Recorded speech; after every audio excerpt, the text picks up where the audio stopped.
আলোচনায় অংশগ্রহণ করবেন গাজীপুর ৫ আসন থেকে নির্বাচিত মাননীয় সংসদ সদস্য জনাব এ.কে.এম. ফজলুল হক মিলন।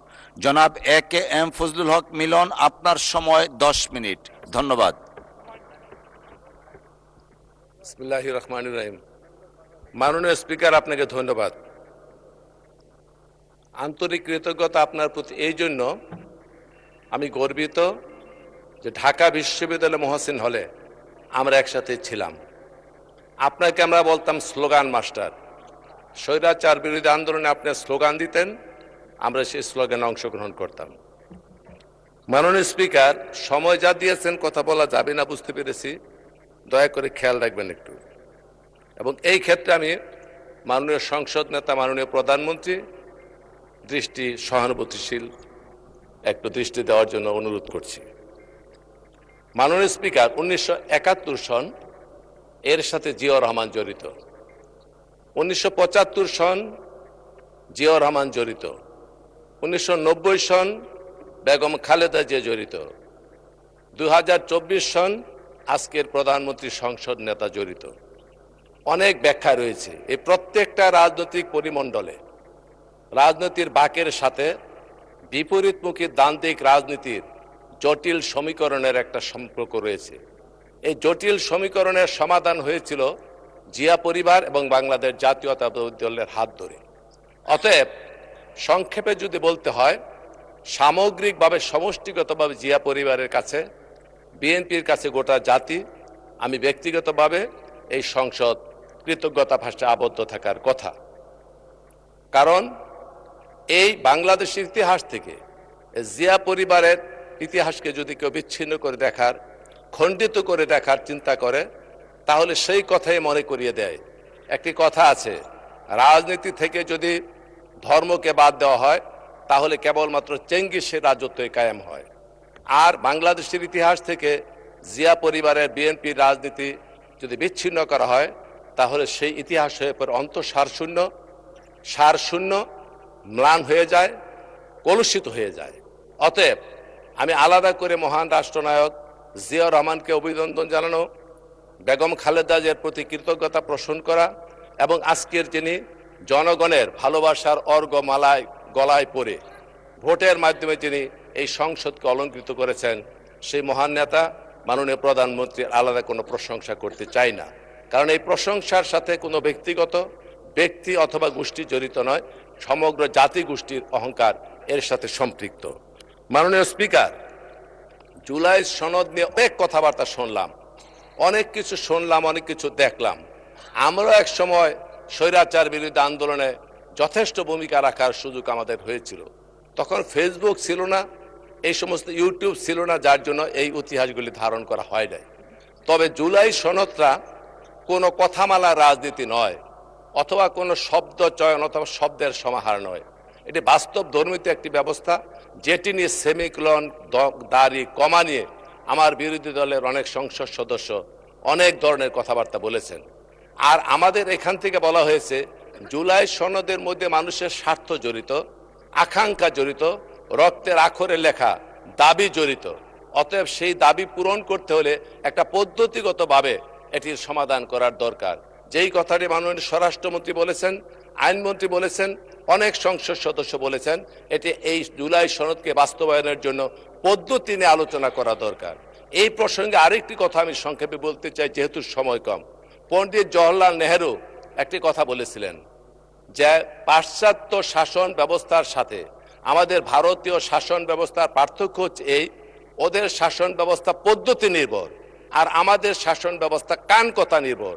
তো আমাদের বিরোধী দলের সদস্য যারা রয়েছেন, ওয়াকআউটের পূর্বে, পরে, কারণে, অকারণে দেখি কান কথা বলেন, কান কথা বলার পরে ফিসফিস করে বলার পরে কোনো সময় ওয়াকআউট করেন, কোনো সময় বোধে তর্ক করেন।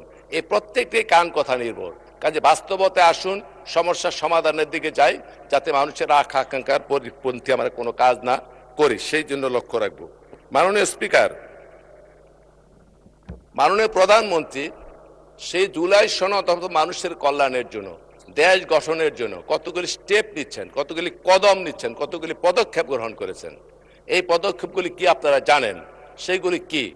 ফ্যামিলি কার্ড, কৃষক কার্ড, খেলোয়াড়দের প্রণোদনা দেওয়া, চাকরির বয়স সীমা 32 বছর করা, তারপরে আপনার খাল খনন কর্মসূচি, বৃক্ষরোপণ কর্মসূচি এবং সবচেয়ে বড় কথা শালীনতা ভদ্রতা বজায় রেখে রাজনীতির ইতিহাসে একটা গুণগত পরিবর্তন আনার জন্য প্রধানমন্ত্রী হওয়ার আগে নিশ্চিত হয়েছেন যে সংখ্যাগরিষ্ঠতার বদৌলতে উনি প্রধানমন্ত্রী হবেন। তারপরও বিপরীতমুখী রাজনৈতিক দলের সাথে উনি দেখা করেছেন বাড়িতে গিয়ে। এটা সৌজন্যতা বোধ, এটা কার্টেসি। এবং আর একটি কথা ক্ষুদ্র মনে হতে পারে, যেমন একজন মাথার টুপি পরে গেল সিকিউরিটির, উনি তুলে দিলেন, এটা খুব ক্ষুদ্র মনে হতে পারে। ট্রাফিক সিগন্যালে দাঁড়িয়ে গেছে, মানে আপাত দৃষ্টিতে ক্ষুদ্র মনে হতে পারে, কিন্তু এই কোনোটা ঘটনায় ক্ষুদ্র নয়। এগুলি কেবলমাত্র লৌকিকতা নয়, কেবলমাত্র লোক দেখানো নয়, এইগুলি মানুষের মনোজগতের পরিবর্তন করে, মনোজাগতিক পরিবর্তন করে মানুষ যাতে চলমান যে সমস্ত ধারা, যে সমস্ত সংস্কার রয়েছে সেইগুলির পরিবর্তনে যাতে মানুষের হৃদয়ে নিশ্চিত ভালোবাসার মাধ্যমে পরিবর্তন হয়, তারই একটা অনুকরণ। আমি এই প্রসঙ্গে আরেকটি কথা বলতে চাই মানুষ স্পিকার, সেটি হচ্ছে মাও সেতুং এর কথা আপনারা শুনেছেন। 1934 সনে মাও সেতুং একটা লং মার্চ করেছিলেন সে চীনে, এবং সেটা 1 বছর লেগেছিল শেষ করতে। 10,000 মাইলের মতো তারা লং মার্চ করেছিল 1 বছরের পর্যায়ক্রমে। এই মাও সেতুং লং মার্চ শুরু করার পূর্বে একটি বক্তব্য দিয়েছিলেন।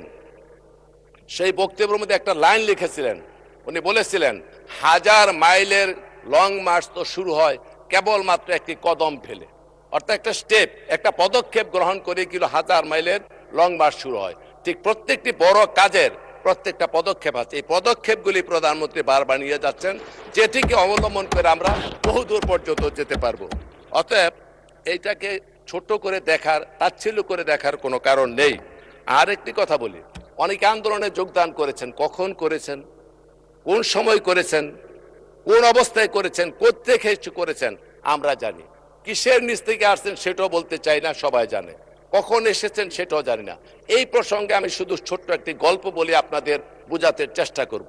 মাননীয় স্পিকার, এক শিক্ষক ছাত্রকে বলছে এদিকে আয়তো, বলে জি স্যার। বলে ওই বাড়ি থেকে একটা দাও নিয়ে আন। বলে কেন? বলে আমি ডাব খাবো।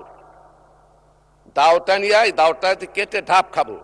তখন বলে স্যার, এখন যদি ডাব কাটার জন্য ওই বাড়ি থেকে দাও নিয়ে আপনার দিকে আসি, মানুষ মনে করবে শিক্ষকের দিকে দাবিত হচ্ছে দাও নিয়ে, বেয়াদব করবে, সে বুঝতে পারবে না এই দাও আমি কেমনে আনি। তখন বলতেছে ঠিক আছে তুই আমি আনি। দাওটা শিক্ষক গিয়ে নিয়ে আসলো। আসার পরে বলে এখন গাছের উপর উঠে নারিকেল পেরে আমার ডাবটা খাওয়া। বলে স্যার, এত বেয়াদব আমি শিখেছি, আপনি গাছের নিচে দাঁড়ায় থাকবেন আর মাথার উপরে আমি দাও নিয়ে উঠবো, মানুষের করবো, শিক্ষক দাঁড়ায় নিচে, ছাত্র উঠছে উপরে মাথার উপরে, এটা স্যার সম্ভব না, এটাও ঠিক না। বলে ঠিক আছে, এটাও মানলাম। এখন শিক্ষক দাও আনছে, গাছের উপরে ডাবও কাটছে, পারছে। এইবার বলে কি ডাবরা কাইটা খা। এখন বলতেছে স্যার কয়বার বেয়াদবি করে, দুইবার দুইটা কথা রক্ষা করে নেয়, এইবার ডাবডা নেনে ছাত্র কাইটা ডাবডা খেয়ে ফেলছে। এখন ওই সম্মান দেখাতে গিয়ে যখন খালেদা জিয়াকে বন্দি করে, তারেক রহমানকে বিদেশে প্রেরণ করা হয়, হাজার হাজার লোককে খুন করা হয়, ইলিয়াস আলী উদাও হয়ে যায়, চৌধুরী আলম উদাও হয়ে যায়, জাকির উদাও হয়ে যায়, সুমন উদাও হয়ে যায়, এই সমস্ত আন্দোলন সংগ্রামের সময় যখন হত্যাকাণ্ড সংঘটিত হয়, সেই বাইদের কিন্তু তেমন একটা অঙ্গন আমরা দেখা পাই নাই। কাজে হাজারো রক্তের বিনিময়ে ধারাবাহিক আন্দোলনের 16-17 বছর যা চললো, তার একেবারে শেষ এসে ডাব কাটার মতো সুযোগ বুঝে আপনারা এইখানে অংশগ্রহণ করেছেন। এইখানে অংশগ্রহণ করে এই আন্দোলনকে কুক্ষিগত করার জন্য প্রতিদিনই সংসদে মাননীয় স্পিকার করে একটা কথা বলে, সনদ নিয়ে কথা বলেন। সনদও বুঝি, ব্যাখ্যাও বুঝি, সংস্কারও বুঝি, সংশোধনও বুঝি, কিছু বুঝার কিন্তু বাকি নাই। অতএব মানুষকে বুঝতে দেন, সঠিক পথে আসেন, ধারাবাহিকভাবে কর্মসূচি পালন করার চেষ্টা করি। শৈবাল দিগিরে বলে উচ্চ করে শের, লিখে রেখো এক বিন্দু দিলেম শিশির। আরে শিশিরের পাতা থেকে এক ফুটা ফালায়া দিগিরে বলে মনে রাখিস বেটা, অথচ পুরা শৈবালের অস্তিত্ব নির্ভর করতেছে গোটা পানির উপরে। অথচ তারা ওই শিশির বিন্দুর মতো সর্বশেষ যোগদান করে এখন বিভিন্ন চিৎকার করছেন। এগুলি করার দরকার নাই, ভালোভাবে আছেন, সুন্দর করে আছেন মাননীয় স্পিকার।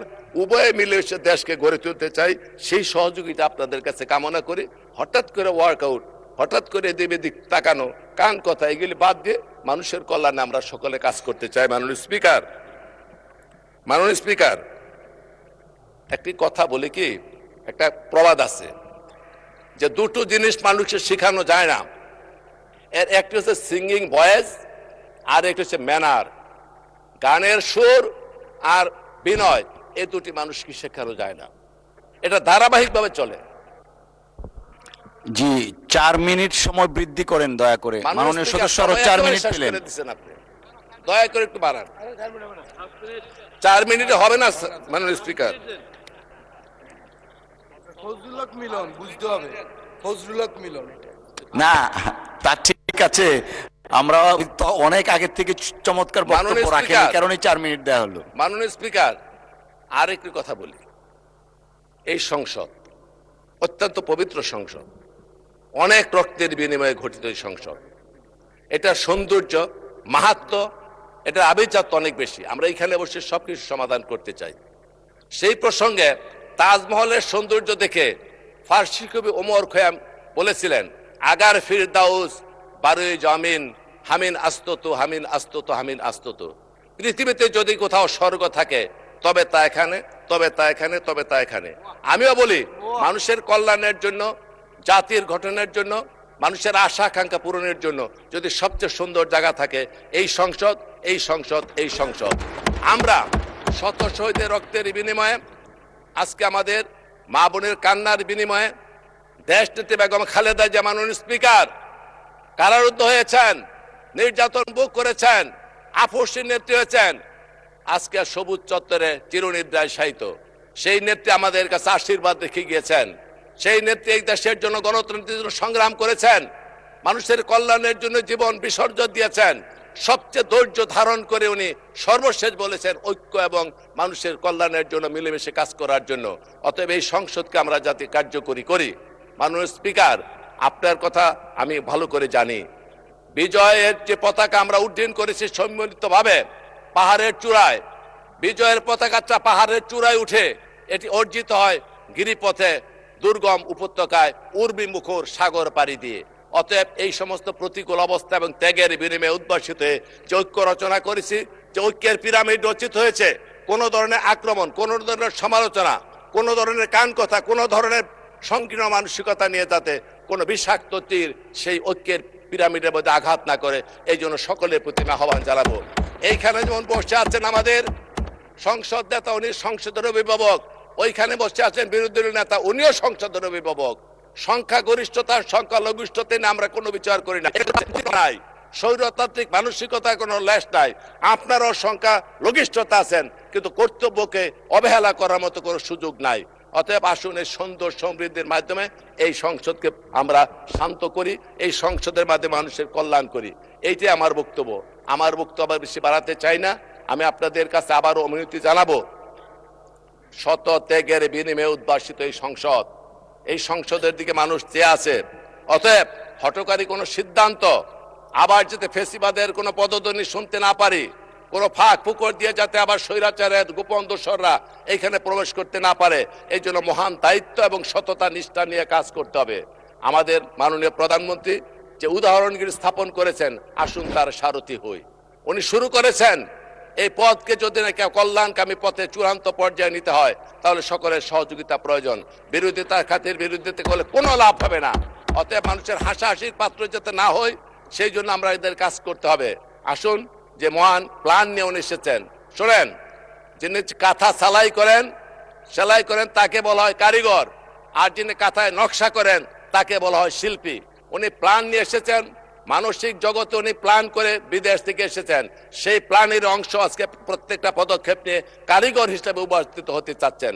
অতএব শিল্পী এবং কারিগর যখন একত্রিত হয়, কল্যাণকামী রাষ্ট্র প্রতিষ্ঠার জন্য কোনো ধরনের অসুবিধা হয়।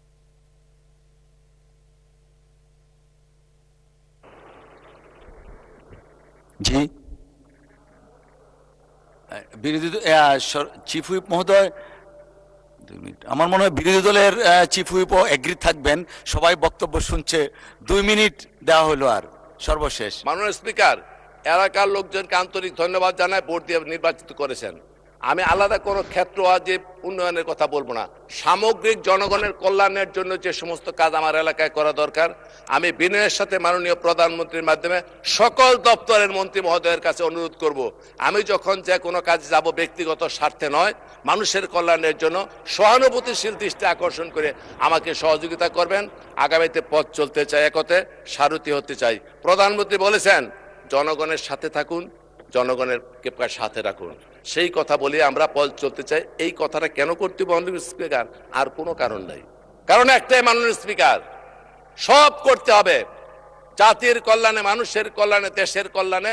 এর কারণ একটি, সেটি হচ্ছে সবার আগে বাংলাদেশ।